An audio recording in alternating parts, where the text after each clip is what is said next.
야고보서 4장 11절로 12절의 말씀을 가지고 비방을 멈추어야 합니다라는 제목으로 이 시간 하나님의 말씀을 나누고자 합니다.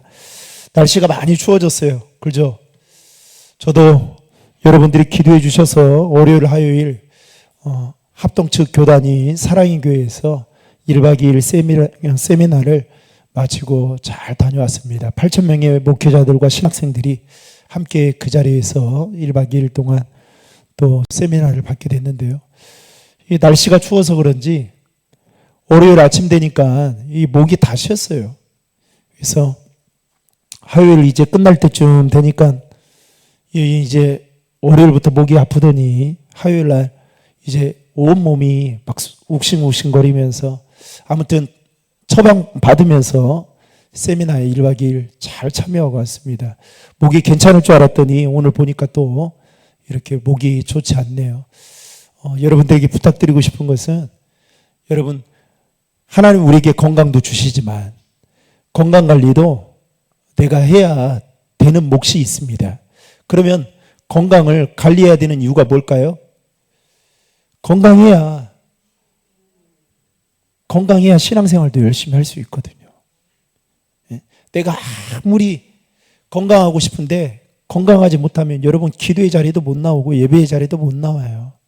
그래서 특별히 이렇게 날씨가 이렇게 아침 저녁으로 기온차가 심할 때는 따뜻하게 옷을 좀 입으시고 더우면 벗어버리면 되잖아요. 근데 추우면 방법이 없습니다. 그래서 되도록이면 이렇게 건강관리 잘 하시고 또 65세 이상 되신 분들은 독감 무료다고 하니까 또 독감 주사도 맞으시고 또 몸이 안 좋다고 생각하시면 기도하는 것도 중요하지만 병원에 가셔가지고 잘 치료 받으셔서 올겨울 하나님이 주시는 그 건강 가지고 여러분 하나님께 영광 돌릴 수 있는 저와 여러분 되시기를 주님의 이름으로 축복합니다.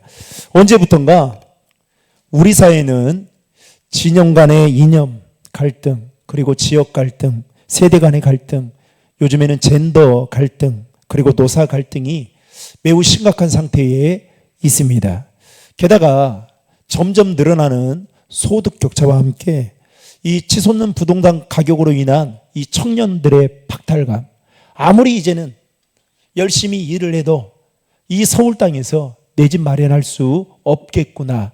그래서 요즘 청년들은 어떻게 해요? 그냥 어떻게든지 그러면 하루하루 엔조이하며 살아야겠다. 그렇게 살아가고 있습니다. 여러분 얼마나 불행합니까? 게다가 우리 사회에는 공정과 상식이 모호해졌습니다. 그래서 인터넷상에는 누군가를 비방하는 악플이 쏟아지고 있고 인신공격들이 난무하고 있습니다. 그러다 보니까 이로 인해 정신적인 고통을 받는 우울증이나 공황장애 등으로 인해 고통받는 자들이 많아지고 있고 심지어 우리나라 사람들은 여러분 특별히 잘 되면 어떻게 해요? 유명인이 아니었을 때에는 별로 이렇게 물어뜯질 않아요. 그런데 조금 나보다 잘 나가고 잘 되면 그때부터 어떻게 합니까? 물어뜯기 시작합니다. 그러다 보니까 이 악플 때문에 견디지 못하고 힘들어하는 사람들이 생겨나면서 심지어는 그 일로 인해 자신의 목숨을 스스로 끊어버리는 일들이 늘어나고 있습니다. 여러분 우리나라가 OECD 국가 중에 여러분 자살률이 1위라는 거 아시죠? 그 중에서도 여러분 20, 30대의 자살률 중에 뭐가 20, 30대의 그 자살 중에 병 중에 죽는 사람 중에 자살률이 가장 높다라는 거예요. 얼마나 여러분 비참한 일입니까? 게다가 여러분 정치인들을 보면 선거철만 되면 이 상대방을 향한 네거티브가 끊이지 않습니다. 그러면서 갈등을 조장해요. 그러면서 갈라치기로 편을 가르기도 하고요. 심지어는 끊임없이 상대방을 비방하도록 이 국민들을 부추기기도 합니다. 어느 기관에서 20대에서부터 40대까지 속한 사람들을 대상으로 이와 같은 조사를 했다는 거예요. 얼마나 남을 험담하고 비방하고 뒷담화를 하는지에 대한 연구 조사 자료한 발표에 따르면 여러분 하루에 30분 정도 남에 대해 비방하고 험담을 한다라고 대답한 사람이 무려 34%나 되었습니다. 게다가 하루에 1시간 정도 비방하고 험담하는 시간을 보낸다라고 대답했던 사람은 26%. 그러니까요, 여러분 하루에 30분에서 1시간 정도는 무려 56%가, 이게 반 이상이 남을 비방하고 험담하고 뒷담한다는 거예요. 여러분 놀라지 않습니까? 게다가 2시간 이상 험담하고 비방한다라고 대답하는 사람도 무려 18%나 되었습니다. 주목할 점은 하루에 80% 정도가 되는 사람이 다른 사람에 대해 비방과 험담 그리고 뒷담화하는 일로 시간을 보내고 있다라는 점입니다. 그만큼 남을 비방하고 또 험담하고 뒷담화하는 일이 우리의 삶에 이제는 아주 익숙해질 정도로 일상화 되어가고 있다라는 것이죠. 문제는 이러한 세상 풍조가 교회 안에까지 밀려 들어오고 있다라는 점입니다. 여러분 총회 재판국이 말한 자료에 따르면 노예와 총회 재판국이 해마다 처리해야 될 이 재판 건수가요, 단 한 번도 줄어들지 않았다고 해요. 단 한 번도.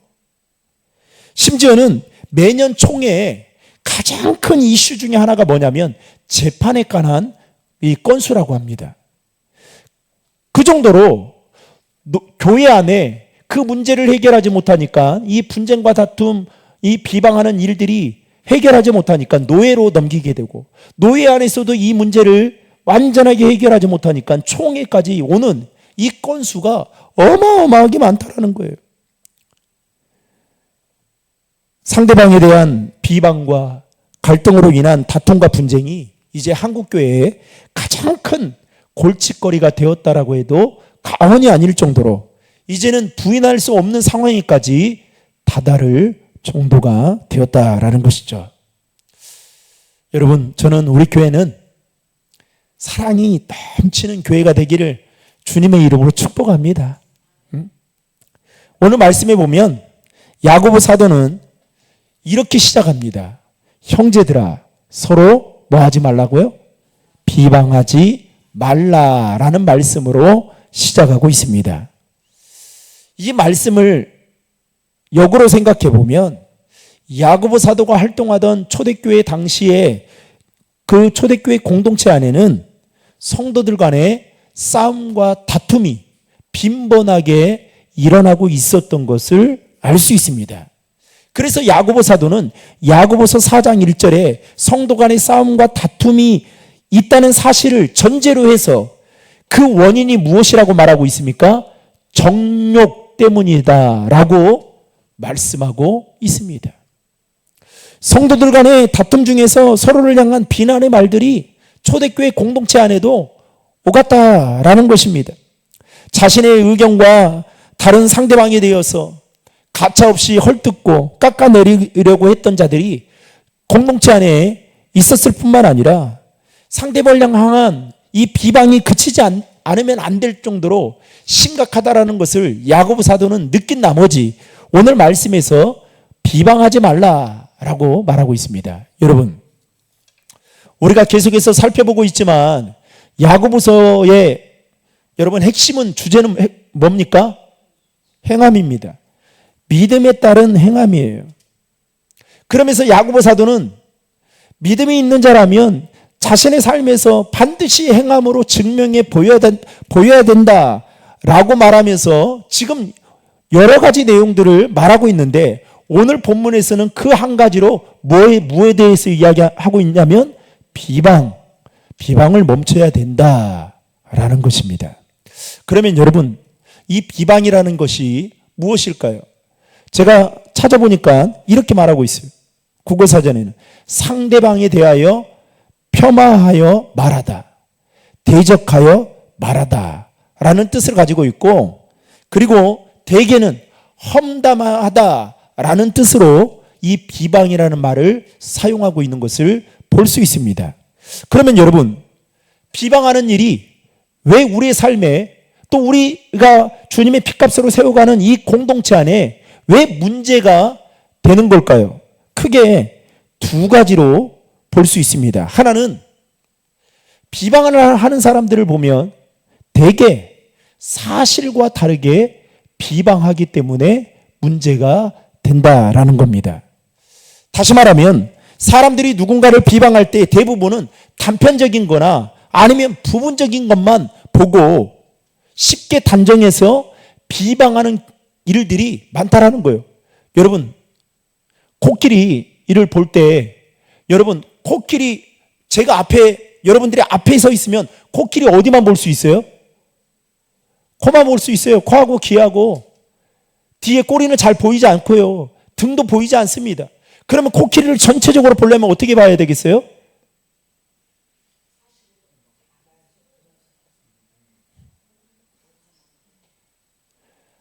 아무튼 뭐 하늘에서 보든지 어디서 보든지 봐야 되겠죠.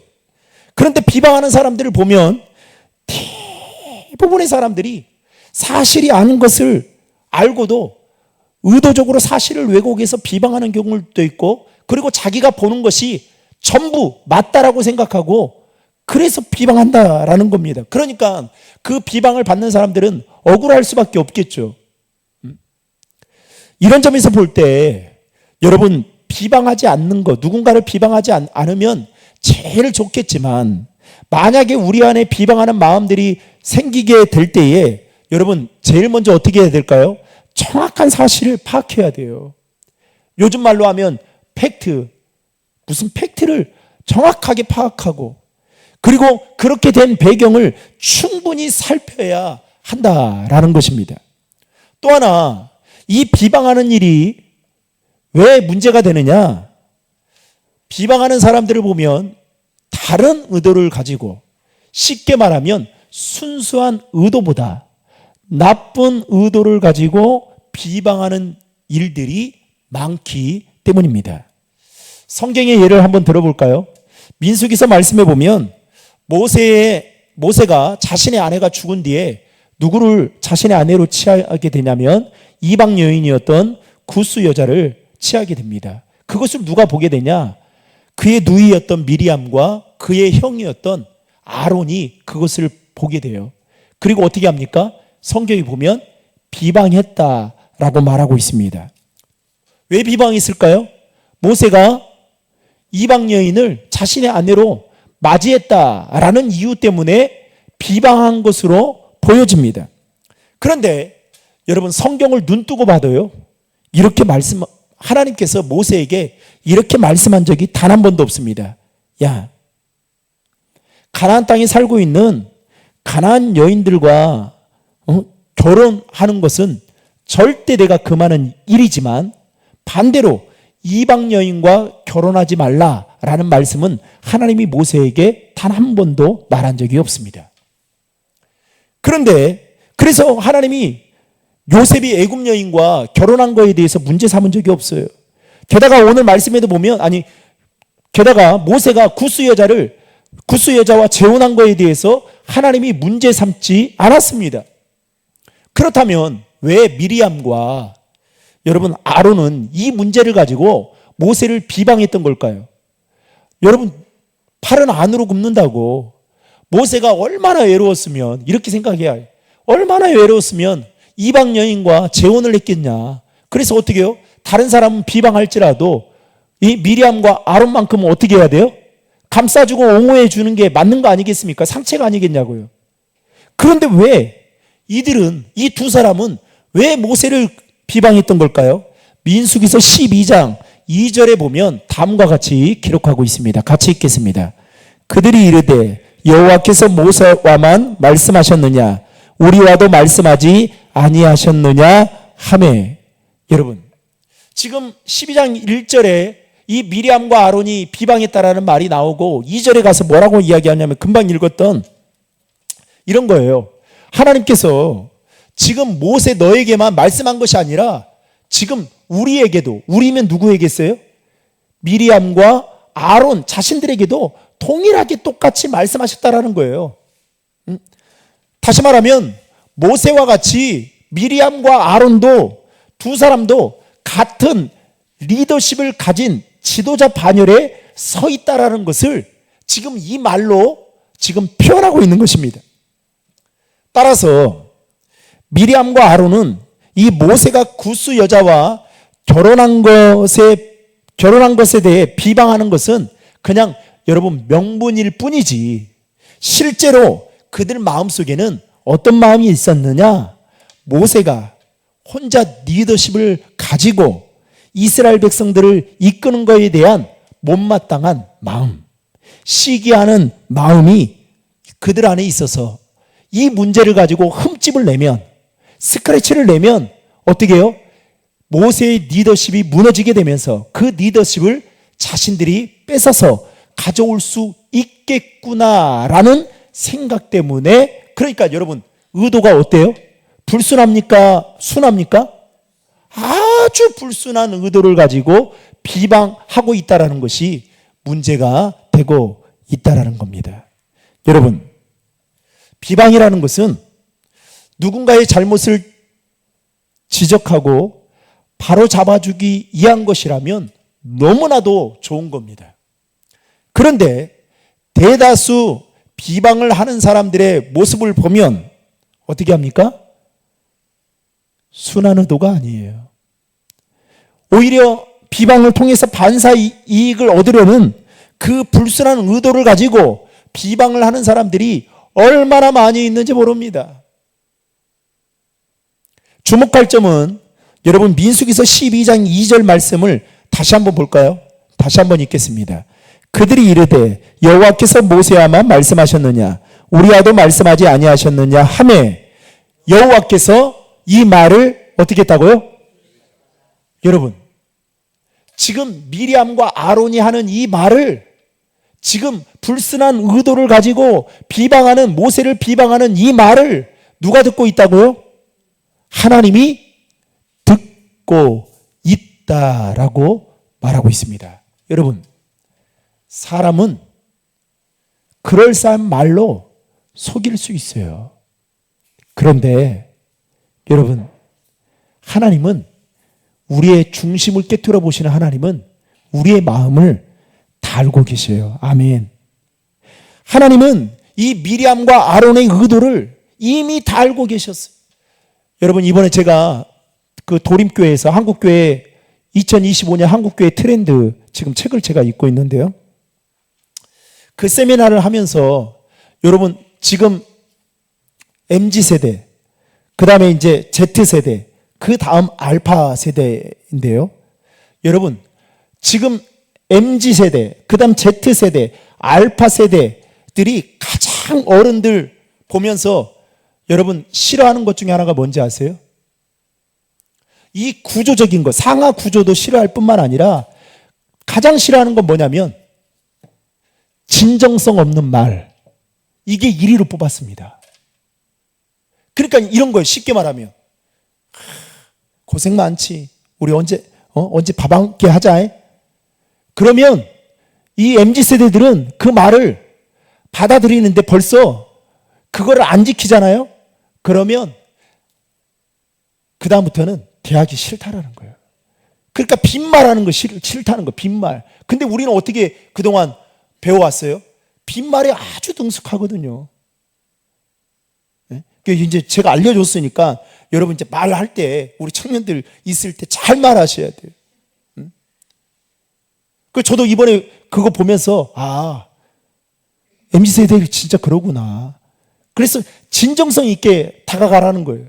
그리고 잘못한 거 있으면 그냥 내가 이런 실수했다, 잘못했다 인정하면 그냥 문제가 되지 않는다는 거예요. 여러분, 이 비방이 왜 문제가 되느냐? 그리고 교회를 세워가는데 왜 문제시 되느냐? 이 불순한 의도를 가지고, 그 불순한 의도가 뭡니까? 자신의 생각을 관철시키려고 하고 자신의 주장을 어떻게든지 관철시키려고 하니까 문제가 된다라는 거예요. 그래서 하나님은 이 두 사람이 의도를 알고 벌하셨던 것을 성경을 통해 우리는 알 수가 있습니다. 특별히 오늘 말씀을 통해 우리가 구체적으로 야고보 사도는 비방하지 말아야 된다. 즉 다른 말로 하면 오늘 말씀의 제목처럼 비방을 멈춰야 하는 이유에 대해서 두 가지로 설명을 하고 있습니다. 첫 번째는 우리가 비방을 하지 말아야 되고 또 비방을 멈춰야 되는 첫 번째 이유는 우리는 한 형제이기 때문에 비방하지 말아야 한다라고 말하고 있습니다. 11절의 말씀을 화면을 보고 같이 읽겠습니다. 형제들아 서로 비방하지 말라. 형제를 비방하는 자나 형제를 판단하는 자는 곧 율법을 비방하고 율법을 판단하는 것이라. 내가 만일 율법을 판단하면 율법의 준행자가 아니요 재판관이로다. 아멘. 여러분 11절 말씀에 보면 형제라는 말이 몇 번 씁니까? 3번이나 나옵니다. 여러분 마태복음 23장 8절에 보면 한번 띄워주실래요? 그러나 너희는 납비라 칭함을 받지 말라. 너희 선생은 하나요? 그 다음 뭐라고 말합니까? 너희는 다 뭐라고요? 형제니라. 고린도전서 12장 27절에 보면 너희는 그리스도의 몸이요 지체의 각 부분이라. 여러분 우리 모두는 육적으로 볼 때에는 형제라고 말할 수 없지만 주 안에서 영적인 눈으로 보면 한 형제이고 자매라고 성경은 분명하게 말하고 있습니다. 더 나아가서 우리는 그리스도 안에서 한 몸을 이루는 지체이다라고 말하고 있죠. 따라서 우리는 예수 그리스도 안에서 한 형제이고 자매로 부르심을 받았다라는 그 하나님의 거룩하신 뜻을 알고 여러분 누군가 비방하려는 마음이 들 때 여러분 한번 물어볼게요. 여러분 자녀들과 싸우면 속상해요. 그러면 부모가 가가지고 누군가에 가가지고 자식 욕을 막 합니까? 뒷담화해요? 이 자식 그러면서 막 여러분 말하냐고요.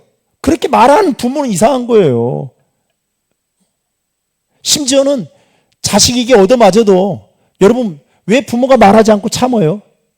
내 얼굴에 침 뱉는 거니까. 근데 우리는 어떻게 해요? 이런 찬양 있잖아요.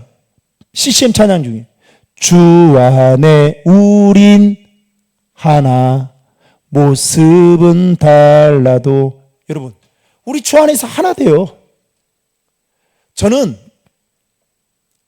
제가 신학교 다닐 때 저랑 같이 이렇게 성경 공부하고 같이 힘들고 어려울 때 기도했던 그 형제들을 보면서 같은 정말 우리는 형제구나 라는 것을 저는 절실히 느꼈어요.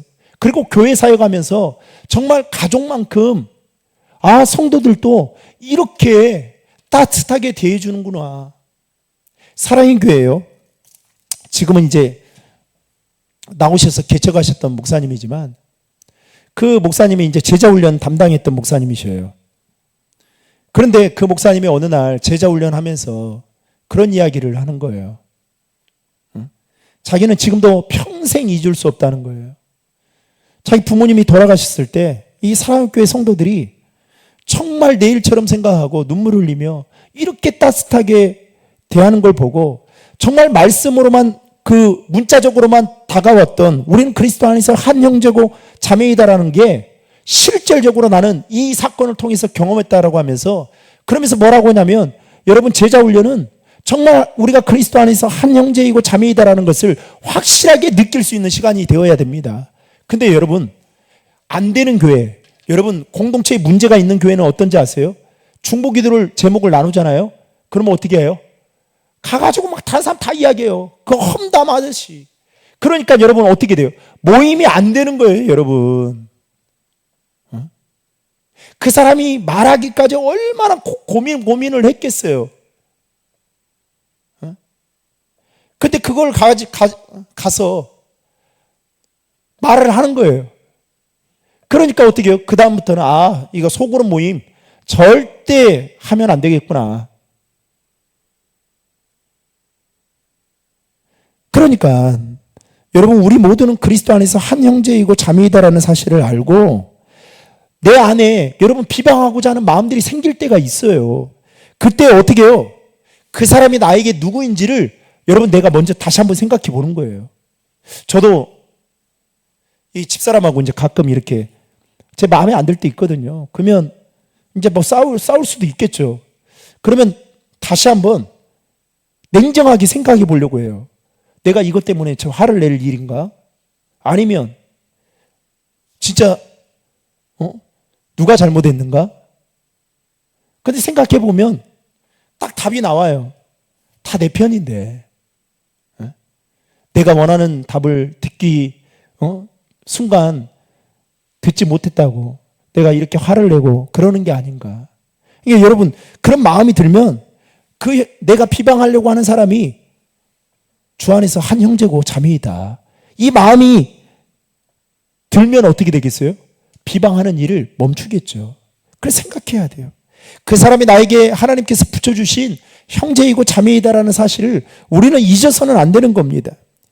그러면서 이 야고보 사도는 형제를 판단하고 비방하는 것에 대해서 뭐라고 이야기하냐면 율법을 판단하고 비방하는 것이다 라고 규정하고 있는 것을 보게 됩니다. 그러면서 덧붙여 이렇게 말하죠. 네가 만일 율법을 판단하면 율법의 준행자가 아니요 뭐라고 말합니까? 재판관이지 않냐. 여러분 이 야고보 사도는 형제를 비방하고 판단하면 그것이 왜 율법을 비방하고 판단한다라고 말하고 있는 걸까요? 여러분 율법의 본질에는 크게 두 가지가 있어요. 하나는 하나님을 우리의 마음과 뜻과 힘을 다해서 사랑하는 거고, 또 하나는 뭡니까? 율법의 큰 본질은, 큰 줄기는 내 이웃을 내 몸과 같이 사랑하라 라는 겁니다. 야고보서 사도는 야고보서 2장 18절의 말씀을 근거로 레위기서 19장 18절의 말씀을 가지고 뭐라고 이야기하냐면 내 이웃을 내 몸과 같이 사랑하라 라고 말합니다. 즉 여기에서도 사랑은 율법의 핵심이다 라는 거죠. 따라서 여러분 성도들이 이웃을 사랑하는 것은 그들이 행해야 될 본분이다 라는 겁니다. 그런데 반대로 이 사랑은 하지 못하고 형제를 비방하고 또 판단하게 되면 야고보 사도는 그걸 뭘로 말하고 있는 거예요? 율법을 어기는 것과 똑같고, 그리고 율법을 대적하는 것과 똑같기 때문에 그 비방하는 일을 멈춰야 된다라고 말하고 있는 것입니다. 또 하나는 우리가 비방을 하지 말아야 되고 비방을 멈춰야 되는 또 하나의 이유에 대해서 야고보 사도는 이렇게 말합니다. 비방은 율법을 어기는 것이기 때문에 비방하지 말아야 한다라고 말하고 있습니다. 특별히 11절 말씀에 보면 형제를 비난하는 것이 율법을 비방하는 것이고 하나님께 적대적인 일이다라는 의미로 말하고 있죠. 여러분 레위기서 19장 16절에 보면 이렇게 말씀하고 있어요. 들어보세요. 너는 내 백성 중에 돌아다니며 사람을 비방하지 말며 내 이웃의 피를 흘려 이익을 도모하지 말라. 나는 여호와이니라. 여러분 비방하는 사람들의 특징이 레위기서 19장 16절에 보면 이런 거예요. 그들은 돌아다니면서 여기저기 이야기를 퍼뜨린다는 거예요. 혼자만 알고 있는 게 아니라 여기저기 돌아다니면서 얼마나 성경의 말씀이 그대로 이야기해주고 있는 거예요. 별것도 아닌 걸 가지고 크게 불순한 의도를 가지고 말을 하고 비방해서 나중에는 어떻게 해요? 아주 쌀톱만한 것을 눈두덩이처럼 부풀려서 만들어버린다는 거예요. 나중에는 아프다는 것이 죽었다 이렇게 말이 나온다니까요. 시편 기자는요, 시편 101편 5절에 보면 이렇게 말씀합니다. 같이 읽겠습니다. 자기 이웃을 은근히 헐뜯는 자를 내가 멸할 것이요 눈이 높고 마음이 교만한 자를 내가 용납하지 아니하리로다. 아멘. 여러분 시편 기자는 남을 비방하고 헐뜯는 자에 대해서 하나님이 뭐라고 말합니까? 멸한다고 말하면서 그 사람들은 눈이 높고 마음이 교만하여 하나님이 그들을 용납지 않는다는 거예요. 여러분 오늘 말씀에서 야고보 사도는 형제자매를 비난하지 않는 것이 어떤 단순한 예의 범죄를 뛰어넘어서 하나님의 말씀, 즉 율법의 정면으로 대치되는 아주 잘못된 일이다 라고 말하면서 믿음의 사람이라면 남을 비방하는 일을 하지 말아야 되고 그 일을 하고 있더라도 이제는 잘못된 것임을 알고 멈추어야 된다라고 말씀하고 있는 것입니다. 사랑하는 성도 여러분, 우리 모두는 하나님 앞에 서기 전까지 그야말로 다 연약한 존재이고 또 실수와 허물이 많은 자들입니다. 그러기에 육신의 눈으로 보면 그것들이 모두 다 비난을 받을 만한 일들이 될 수 있다라는 것이죠. 저는 가끔 제가 이렇게 이제 말을 힘주어서 하잖아요. 저는 이제 제 고향이 전라북도 고창이거든요. 근데 그 바로 옆에가 영광입니다. 근데 영광 사람들 말투가 이 전라북도 고창 바로 옆인데도 불구하고 말투가 얼마나 센지 몰라요. 그래서 저는 가끔 신학교 다닐 때 선배들한테, 아주 친한 선배들한테 그냥 제가 하는 말이 오해 사가지고 때로는 막 꾸지람을 들을 때가 있었어요. 예를 들면 이런 거예요. 점심때가 돼서 진짜 그때는 신학교 다닐 때에도 바꾸는 사람들이 있었거든요. 그러면 저는 친근한 말로 형 밥 먹었는가? 그러면 왜 이렇게 쳐다봐요? 반말하는 건지 뭐 하는 건지. 여러분 경상도는 뒤에가 뭘 써요? 나잖아요. 너 밥 먹었나? 이러잖아요. 근데 제가 살던 데는 가짜예요. 그래 버렸는가? 어쨌든 이래 가짜를 많이 쓰는데요. 근데 제가 이제 힘이 이렇게 평상시에 말할 때에도 이제 이렇게 힘있게 말을 하다 보니까 화가 안 났는데도 불구하고 화난 것처럼 보이고 또 나는 그냥 내 스타일처럼 이야기하는데도 불구하고 뭔가 목사님은 나에게 이렇게 생각할 때가 참 많아요. 그걸 보면 그럴 때마다 기도합니다. 하나님, 저를 차라리 서울태생으로 만들어 주셔서 말 좀 부드럽게 좀 알 수 있게 해주시지. 여러분, 육신의 눈으로 보면요, 정말 우리는 허물 많고 그 허물 때문에 비난받고 또 판단, 좋지 않은 이야기들을 들을 때가 많아요. 그러나 여러분, 우리가 하나님의 말씀 앞에서 나의 허물을 바라보고 그 말씀으로 인해 나의 죄를 깨닫고 여러분, 예수 그리스도를 바라보게 하는 것이 무엇인지 아십니까? 바로 율법이 가지고 있는 기능이에요. 그래서 여러분, 말씀을 읽으라고 하는 이유가 바로 여기에 있어요. 왜요? 말씀을 안 읽으면 여러분, 죄도 죄로 여기지 않아요. 그리고 자신의 연약함을 볼 수 없어요. 그리고 하나님을 온전하게 바라보지 못합니다. 근데 말씀을 읽잖아요. 내 허물과 연약함을 보게 돼요. 그리고 어떻게 해요? 그래서 하나님께 더 기도하게 되고 또 내 죄를 깨닫게 되고 그리고 온전히 예수 그리스도를 바라보게 됩니다.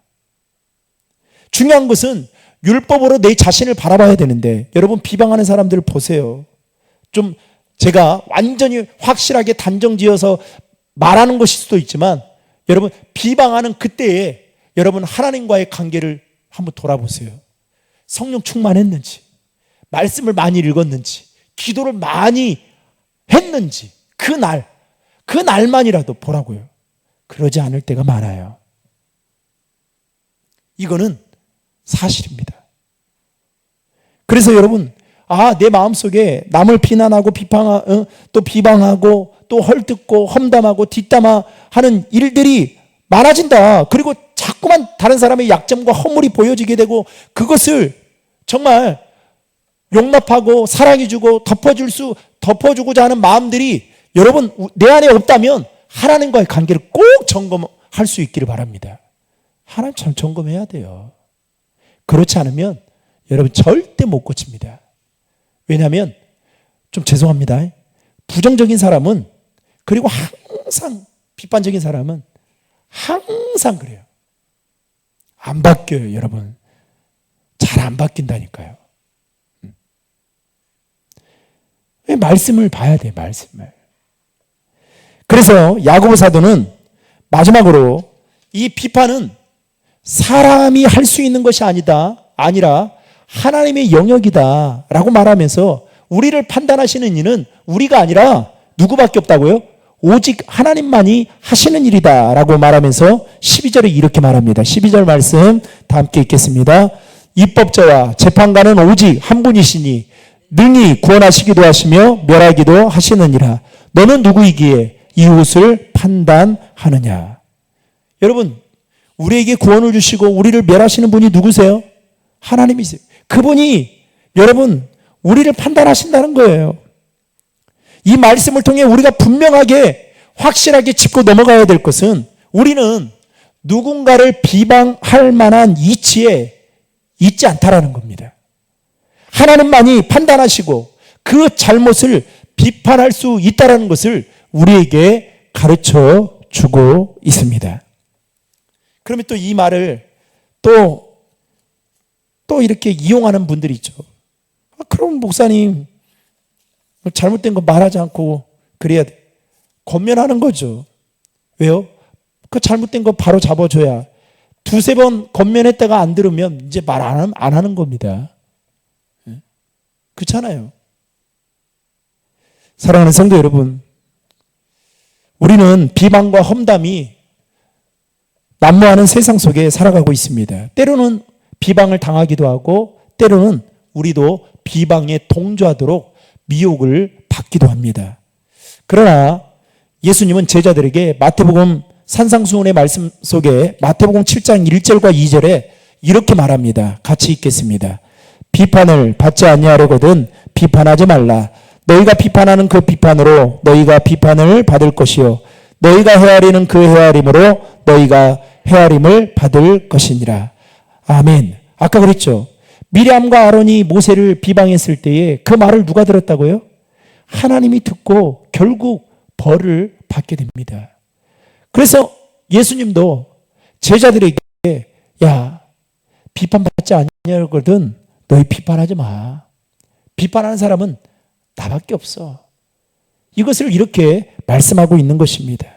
사랑하는 성도 여러분, 오늘 이 말씀을 기억하여 그리스도인 저와 여러분이 누군가를 비방하는 일을 이제는 삼가 멈추어야 합니다.